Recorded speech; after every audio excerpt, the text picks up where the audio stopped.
Hi Scorpio, welcome to May. Got a reading for you. Let's play some cards, shall we? Remember guys, to book a reading, head over to www.rubyreadstarot.com and take a look over the services that I've got available there. If you'd like a one question to one card answer, drop a 1111 at paypalruby@rubyreadstarot.com and I'll answer your question the next time I'm on live. The month of May. It's an interesting one. On the 3rd, we've got Mercury going into Gemini, which is going to be quite fun, flirty, light-hearted. A lot of talking, I feel like, that needs to be done. A lot of ground that needs to be covered. And then on the 8th, we've got Venus also joining Gemini. And this is in your 8th house of sex, death, and rebirth. And it might bring up some trust issues, and it might mean that you've got your guard up, and it might feel as if like you're looking at people, you're side-eyeing them and just kind of wondering what people's intentions are. Try not to get too carried away with that. On the 11th, we've got the new moon in Taurus, which is fantastic because it's grounded energy and it's time to like create a new beginning with healthier patterns, you know, more reliant on spirituality.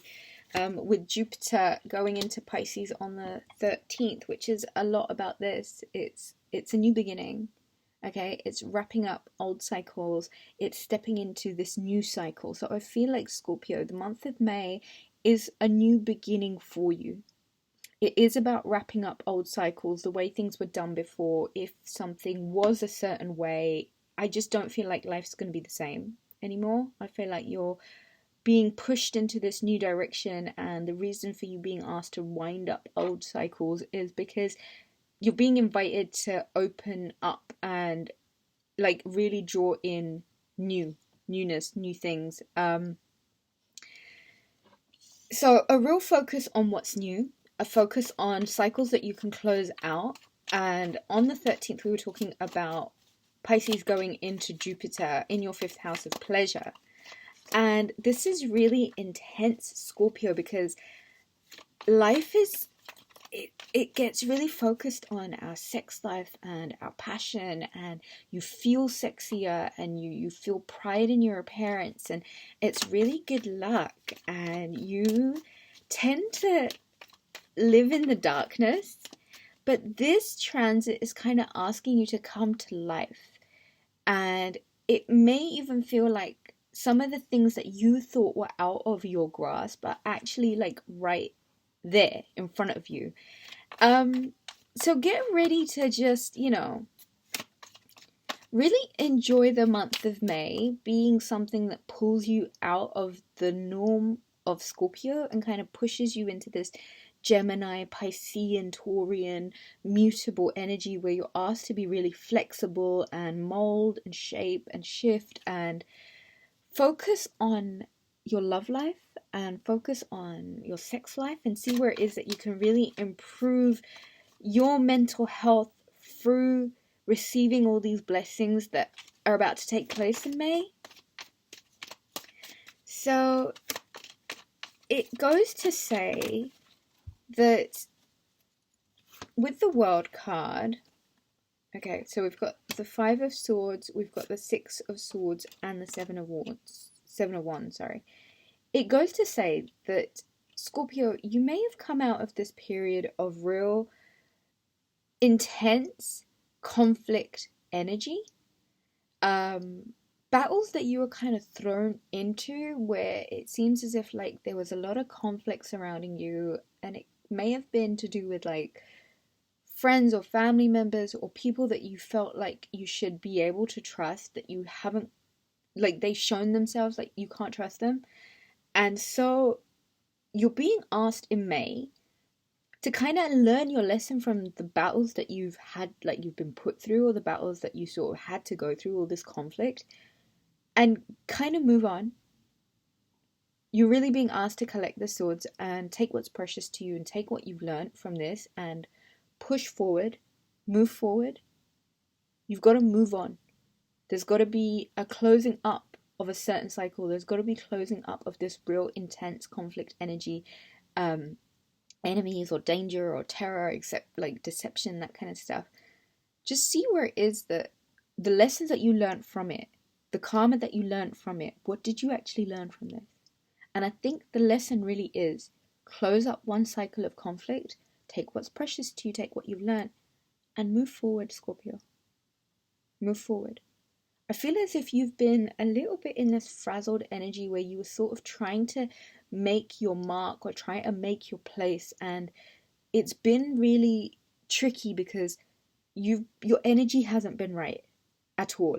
It's like you've been frazzled, and it's like as if you're frustrated, and the energy of frustration has kind of not let you achieve what you've wanted to or get where you wanted to. And it's almost as if you are given this chance to decide, okay, if you stay in that old energy of being frazzled or being tired or trying and it's not working, or trying to make something happen and it's just not happening, sometimes it's a good idea to just stop and see where it is that you can round up certain cycles, where it is that you can collect what you know has, what you've learned from the situation basically, and just move on.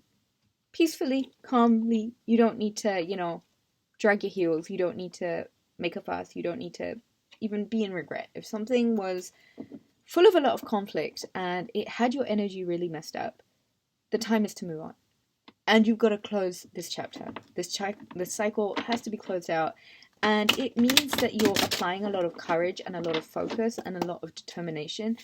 The communication really needs to be on point this month, okay? And in the month of May, with Mercury and Venus in Gemini, it's a lot of like quick moving energy. So nothing is really going to stay the same. And for you, a fixed sign, it might feel a bit overwhelming, or it might feel like you're being rushed, or you're being forced, or you're being pushed. Trust the energy, okay? There is, with this full moon that happened in your sign, this need for like control and exerting control and feeling as if you need to have control over everything. The thing with that, Scorpio, is that can get really heavy really quickly, and it can sink you. If you remember to stay light-hearted, to trust the process, to live in the moment, this month can be really successful for you because it gives you a moment to really take care of your mental health, everything that goes on beneath the surface, the thing beneath the need for control. Take it really easy, okay? Just stay grounded with this new moon. There is birth, there is growth, there is things that you can do to end the drama. Do you know what I mean? And I just feel as if moving away from a situation that has been full of a lot of conflict for you can be really good. It's good for your mental health. The Wheel of Fortune and the Emperor card.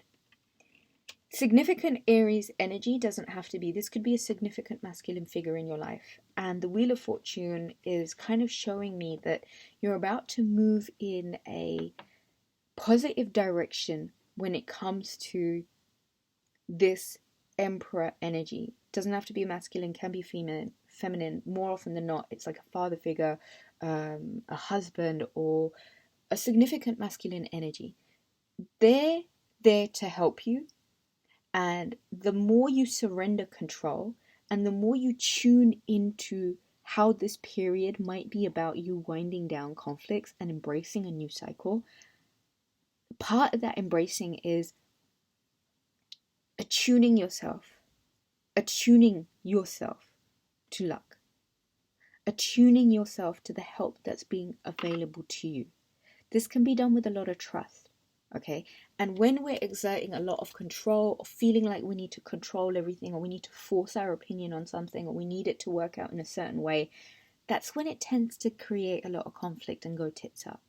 Which is why I say to you, see if you can move on from the need to control. Life beyond that. Life beyond that might mean that you've got faith and that you trust that where you are is exactly where you're supposed to be. That the help that you need is arriving. Just make sure that the respect is given to the help, It's not kind of overrun with more need for control or more need to exert all this power. I don't think that's the trick here. I think the thing is, if you're given help, if someone, a masculine figure in your life, could be a masculine feminine energy, it doesn't have to be a masculine male, make it fit as it does. It's almost as if you're being receptive to power that's outside of your own and kind of welcoming it. Bottom of the deck, Page of Swords, Queen of Swords, air sign energy, the Moon card, and the Five of Wands. Okay, so there is a lot of conflict here, Scorpio. And all this conflict for me is really just saying, okay, where is it that you can A, cleanse the energy of your surroundings, B, let go of drama, and it doesn't have to be your own drama, it could be people bringing drama into your life. Where is it you can kind of diffuse that without having to like isolate yourself or shut yourself down? The Moon card is definitely, it's hidden. It's stuff that's hidden. And the thing with the Moon card is, there's no point in going out to seek and see what you can find and put on your detective hat and go out of your way to try and figure out what's being hidden. No. This is something that naturally needs to take its time. The thing that there is so much conflict surrounding you is kind of showing me that in your energy somewhere, you're holding on to stuff that you need to let go of. The need for lashing out, or the need for going out of your way to find something out, or it's just conflict. And the thing is, you really need to have faith right now.